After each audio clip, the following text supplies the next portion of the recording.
Hey everyone, welcome in. My name is Angie Norris and you're on my YouTube channel 60 and a Senior, where for the most part we talk about bookish things. I am up in my office/library and all the books on this bookshelf are my unread TBR. I also have another one over here, but most of the books on this bookshelf are my collectible leather-bound books and books I have already read that are special editions that I want to keep, but there are still some unread ones over there. Primarily all the classics that I have are on that shelf. I digress. So let's talk about May. In the month of May, I read 6 books, and I had 2 that I was trying to finish yesterday and count for May. I only finished one, and that one was this book, South of Broad by Pat Conroy. Now, Pat Conroy was the author of the book, The Prince of Tides. If you read that, it came out like in 2002, and it was made into an award-winning movie that starred Nick Nolte and Barbra Streisand. This book was written after that in 2009, so it's been out for a while as well. And I found this book in a thrift store, and it's been on my bookshelf for a long time, and I had been wanting to read it, so I chose to read it in May, and I did finish it yesterday, and it was a 5-star read for me. The one that I did not finish yesterday was The Bodyguard by Catherine Center, which is about a 300, maybe 320 page romantic comedy. I'm about halfway through with it, so I'll either finish it tonight or I'll finish it tomorrow. And that will be book number 1 for June. Book number 2 for June will be an audio book that just came off hold, and that is East of Eden by John Steinbeck. So I made a list at the beginning of 2026 of 26 books that I wanted to read in 2026.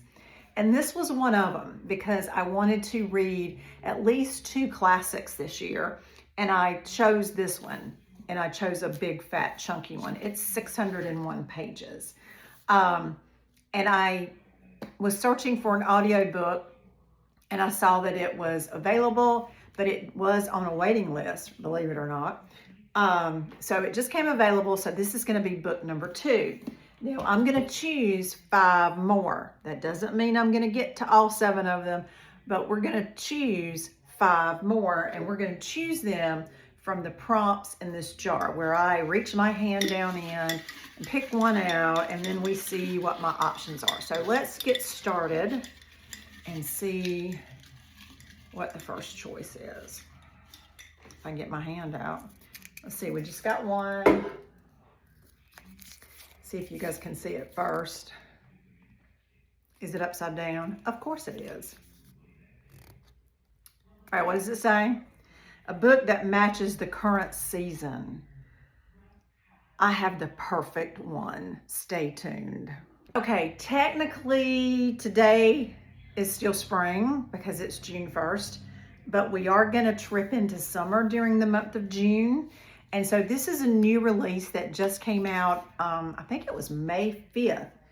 And this is Summer State of Mind by Christy Woodson Harvey. I have some other books on the list here that would match the summer season. But because this is a new release, I think I'm going to choose this one because I really wanted to get to this one sooner than later. So if you're not familiar with Christy Woodson Harvey, she is an author that actually lives in North Carolina. And I'm a North Carolina Tar Heel. She lives in Beaufort, North Carolina. And most of her books, she did have a series of books that were set in Georgia, but most of her books are set in coastal North Carolina. And so this one is, she writes like contemporary Southern women's fiction. And this one is set in Cape Carolina, North Carolina, which is a fictional town, but it's coastal coastal North Carolina, excuse me. Anyway, after the worst day in her professional life, burnout NICU nurse Daisy Stevens runs to Cape Carolina, North Carolina, looking for a new life. On her first day at her simpler job, high school baseball coach Mason Thaisden discovers an abandoned baby, sending ripples through the entire tight-knit town. Mason is still struggling to move past the injury that destroyed his dream of playing in the big leagues, leaving him stuck in his hometown and searching for a way out. But this newcomer and the child they've saved together might be the motivation he needs to stay put. Sparks fly as Mason acquaints Daisy with Cape Carolina and introduces her to his friends and family, including his baddie, Aunt Tilly, who is hiding long-buried family secrets and searching for her own fresh start. So, Summer State of Mind by Christy Woodson Harvey. Okay, come back and we'll choose prompt number 2. Okay, we're going to go back in. I'm going to shuffle these up a little bit. Shuffle. Shake, not shuffle. I also have a reader roulette deck of cards that I sometimes use to choose my TBR. So that's maybe why I said shuffle. All right, let's see if we only got one. Is it upside down? Nope. I'm going to let you guys see what it says first. A book with a title that starts with the letter B. Okay, let me see what my options are. Okay, I have very few choices.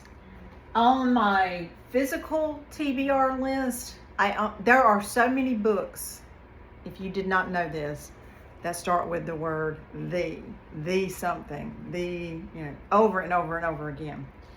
I had none that the first word started with a B. The closest I came was this one. If you omit the B, The Book Lover's Library by Madeline Martin, I'm not sure how she pronounces it. However, on my Kindle, I do have a book entitled Blade by Wendy Walker. And I have about 20 unread books on my Kindle, and one of my goals this year was to read more books on my Kindle. So in keeping with the prompt, I think I'm going, since it technically does start with the word B, I'm going to choose this one. And I'll read you what it says. I'm not sure if I'm going to like it. I don't even know why it's on my Kindle. I think it was a Amazon First Reads or something like that I got free, because I don't know that I would have chosen this. It says, from USA Today best-selling author and former competitive skater Wendy Walker comes a chilling psychological thriller. Now that may be why I chose it. Set in the cutthroat world of elite figure skating. Anna Robbins was an Olympic star in the making until tragedy forced her to leave that world behind. At the age of 16, she gave up her dream and never looked back. 14 years later, she's a successful defense attorney, revered for her work with minors. But when her former coach turns up dead, Anna lands right back where it all began and abruptly ended. The Palace, a world-renowned skating facility nestled high in the mountains of Colorado. Anna returns to the Palace to defend the young skater accused of the brutal crime, Grace Montgomery. Despite her claims of innocence, all evidence points squarely at Grace's guilt, and she's days away from facing charges of first-degree murder. But Anna's investigation dredges up childhood memories of her own, triggering the fear that permeates this place where she once lived and trained far from home as an orphan. With a blizzard raging outside and time running out for Grace, Anna is determined to uncover the truth, even if it means exposing her own secrets that she buried long ago. So that will satisfy the prompt, a book that the title starts with the letter B. Let's choose another prompt, come right back. Okay, we're going back in with the left hand this time, down to the bottom. Do we only have one? Is it upside down? Of course.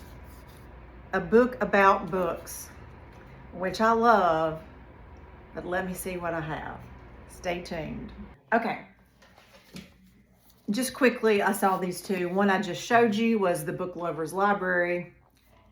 And the second one is The Echo of Old Books. Now, this book has been on my TBR list the longest of anything on my shelf.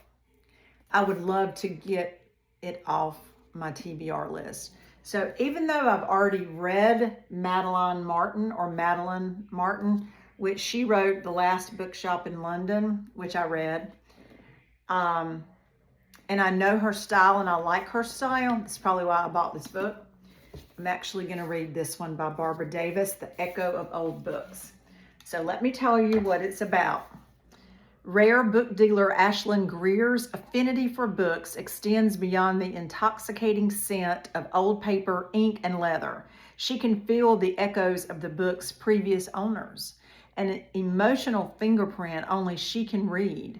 When Ashlyn discovers a pair of beautifully bound volumes that appear to have never been published, her gift quickly becomes an obsession. Not only is each inscribed with a startling incrimination, but the authors, Hemi and Belle, tell conflicting sides of a tragic romance. With no trace of how these mysterious books came into the world, Ashlyn is caught up in a decades-old literary mystery, beckoned by two hearts in ruins, whoever they were, wherever they are. Determined to learn the truth behind the doomed lover's tale, she reads on, following a trail of broken promises and seemingly unforgivable betrayals. The more Ashlyn learns about Hemi and Belle, the nearer she comes to bringing closure to their love story and to the unfinished chapters of her own life. First of all, I have no idea where a name like Hemi would come from, but I didn't write the book. But I'm choosing this one, The Echo of Old Books. Come back and we're going to choose another prompt. All right, here we go. We're back to the jar. Shake it up a little bit. Going to the bottom. Just one. I'll let you guys read it. A book with a title that starts with the letter A. Boy, we're pulling those out quite a bit tonight. That one should be a little easier. Let's see what our choices are. Okay, these are my choices. Alchemy of Secrets. This was a book of the month choice. This was actually a special edition with the sprayed edges. And I think this is like a horror book. So that's a possibility. A Happier Life. It actually starts with A by Christy Woodson Harvey, but I'm already reading one by Christy Woodson Harvey, so I know I'm not going to choose that. A Nutshell History of North Carolina. This is a nonfiction book. I'm not going to read that. Not now. I'm going to put it back on the nonfiction section. And Anatomy of an Alibi. This was a book of the month, and I think this one came out in January. So, which one do I want to read? I think I'm going to go with Anatomy of an Alibi. So let's read what it's about. I don't know that I want to read a horror in June. I might wait for that one until October. Camille Bayless appears to have the picture-perfect life. She's married to hotshot lawyer Ben and is the daughter of a wealthy Louisiana family. Only nothing is as it seems. Camille believes Ben has been hiding dirty secrets for years, but she can't find proof because he tracks her every move. Aubrey Price has been haunted by the terrible night that changed her life a decade ago, and she's convinced Benjamin Bayless knows something about it. Living in a house full of criminals, Aubrey understands there's more than one way to get to the truth, and she may have found the best way in. Aubrey and Camille hatch a plan. It sounds simple. For 12 hours, Aubrey will take Camille's place, and Camille will spy on Ben. And the two women will get the answers they desperately seek. Except the next morning, Ben is found murdered. Both women need an airtight alibi, but only one of them has it. And one false step is all it takes for everything to come undone. So, mystery thriller, Anatomy of an Alibi. Come back and we're going to draw another prompt. Okay, we're going to choose one more. I can't remember which hand we're supposed to do. So we're just doing the right one. I think I just have one. I'll let you guys see it first. A book with a colorful cover. A book with a colorful cover. Stay tuned. Okay. I have several. I have more, but I just picked 4. This is colorful. Skylark by Paula McLean. This was a new release. What month was it? Does it tell me? I don't remember what month it was.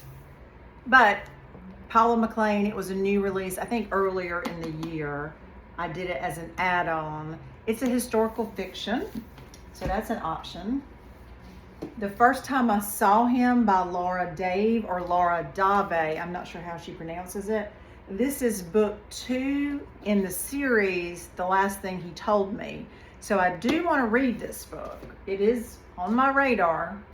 How to Walk Away by Catherine Center. That's very colorful as well. And Purple State by Dana Perino. Now, Dana Perino is actually a news correspondent on Fox News, and she has a couple of different shows, but she's on the 5 that comes on at 5 o'clock in the afternoon. And she wrote this, I think this is, I don't know if this is her first fictional book. I think it is. She's a Fox News anchor, co-host of The 5, co-anchor of America's Newsrooms. I don't know if it's her first fictional book, but it was just recently released, and it's kind of a romantic comedy. So I'm really leaning towards this one. I'm not going to read Catherine Center because I'm finishing one by Catherine Center right now. So that one's going to go back on the shelf. I don't think I'm quite ready to read this one. And I'm really not in the mood for this longer historical fiction. So, rom-com it is. Purple State by Dana Perino. Now, let me tell you what it's about. It's kind of cute, I think, because it's really talking about the division in the United States, political division. So Dorothy Doc Clark, a buttoned-up PR professional from New York City, feels stuck in her career and her love life. At 25, she expected more from her choices. Seizing a chance to follow her passion, she is sent to Cedar Falls, Wisconsin, a swing district in a swing state that could decide the next presidential election. Joined by her 2 best friends, Mary and Harper, both excited to escape the city for reasons of their own, Dot quickly discovers that small-town Midwestern life is far outside her urban comfort zone. Nestled along the banks of the picturesque Cedar Creek, the charming town of Cedar Falls is everything the girls have been missing. The close-knit community takes pride in its cozy cafes, locally brewed beer, family farms, and of course, the beloved Reeder Falls bookshop. There, Dot meets the mysterious Danny Dawson, a big-hearted truck-driving guy who follows hockey, not headlines. A man so unlike anyone she's ever dated that she finds herself falling fast. Mary and Harper, both tired of dating finance bros and influencer wannabes, soon also discover that guys outside New York might just be hotter, smarter, and more grounded than they'd imagined, even if they vote the other way. But with the campaign heating up, How can Dot find time for Danny when she has a job to do? And what's the point when she's going back to New York City after the election? Can love really cross party lines? Or will Dot filibuster her own feelings? And who says that two people from opposite sides of the aisle can't eventually walk down one together? So it sounds like the girls from New York City are Democrats, and the guys from Midwestern, is it Iowa? Wisconsin, excuse me, are Republicans. And they make a perfect blend into purple. So that's my choice. Purple State by Dana Perino. That satisfies the prompt for a book with a colorful cover. Book number 2 is Anatomy of an Alibi by Ashley Elston. That satisfied the prompt of a book with a title that starts with A. The Echo of Old Books satisfied the prompt of a book about books. A book that the title starts with B is going to be Blade, which is on my Kindle. And then the last prompt was a book that matches the current season, and it will be summer in June. A summer, or not a summer, but summer state of mind. And then, as I said, I also am going to be listening to East of Eden by John Steinbeck, and I'm almost finished with a Catherine Center book, The Bodyguard. So that's my June TBR list, a total of 7. We'll see how many I finish. I read 6 in May. I think I had 7 on my TBR for May, so I almost hit it. Anyway, thanks for watching, guys, as always. And if you're not subscribing to my YouTube channel, I really would like for you to hit the subscribe button and ring the bell so that you'll be notified when I upload a new video. Thanks for watching, and y'all have a great night.